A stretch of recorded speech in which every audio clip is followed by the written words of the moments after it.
monggo monggo rembukan. Lek. Kawangi.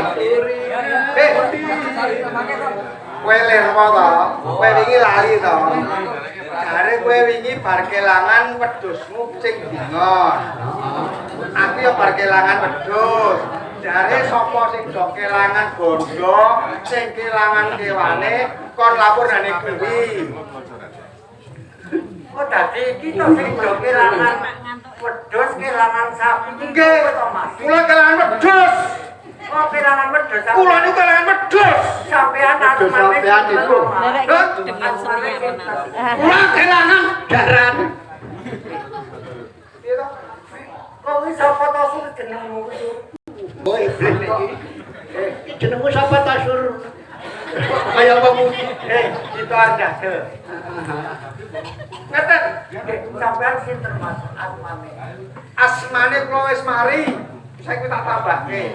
Sing ora asma sing patut. Nggih, pun mari.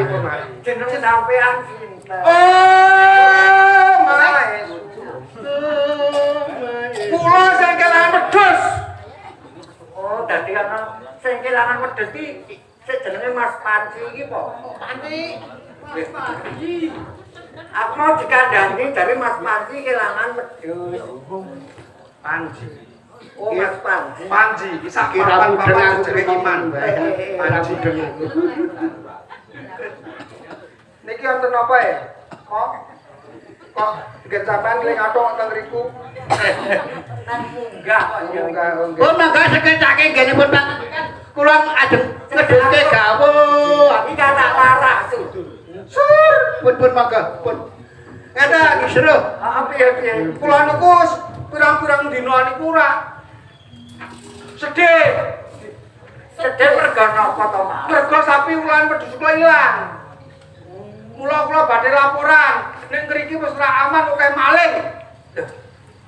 Sapi kok iso ilang niku terus sing nolong sinten? Maling. Oh, maling. Nggih. Malinge sinten? Malinge jenengan. Kok sing kelangan iki Mas iki kok aku kelangan wedhus. Wedhusan iki? Nggih, karo sapi. Oh. Sapine nggih niki. Ah niku nggih bener. Oh, niku. Kula laporan. Kowe niki aman lan botene, tentrem lan botene desa niki kula pasake panjenengan. Ngoten, kula ajeng omong kali bojo kula. Nek kelangan sapi. Nggih. Nggih. Wis tak laporke nane Ki Hajar. Sampeyan niku ngerti mboten sing nyolong sapi kalih pedhuke niku sinten? Maling. Sampeyan iki piye pokokane? Anek ngerti ra ya dijaluk dhewe to. Kok tak tekon sithik. Kursine lah. Kursine. Pakne. Piye nyai. Anak iki kok pirang-pirang. Mulih niku ten pundi ya, Pak? Lha yo kuwi. Aku ki nek mikir anakku menjangan grangsing. Tenane pirang-pirang dina nek ora mulih ki aku ki yo kangen. Nek mulih ming mangan ati wae.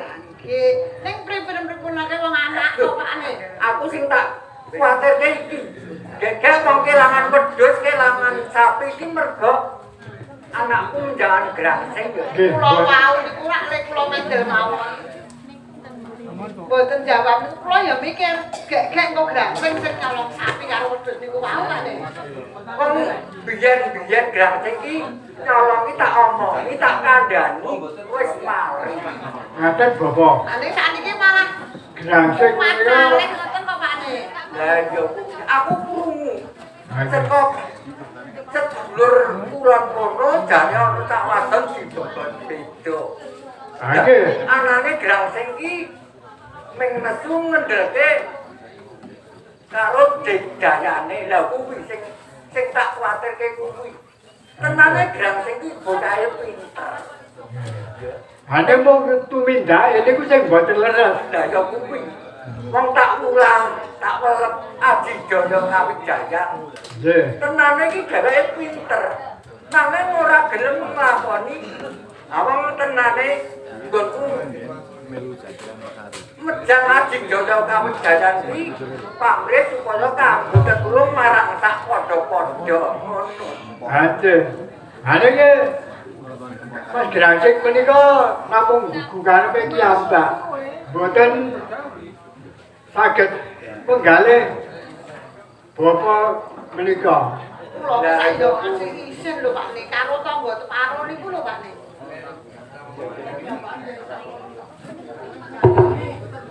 Nah, aku mbok jaluk tulung karo kowe.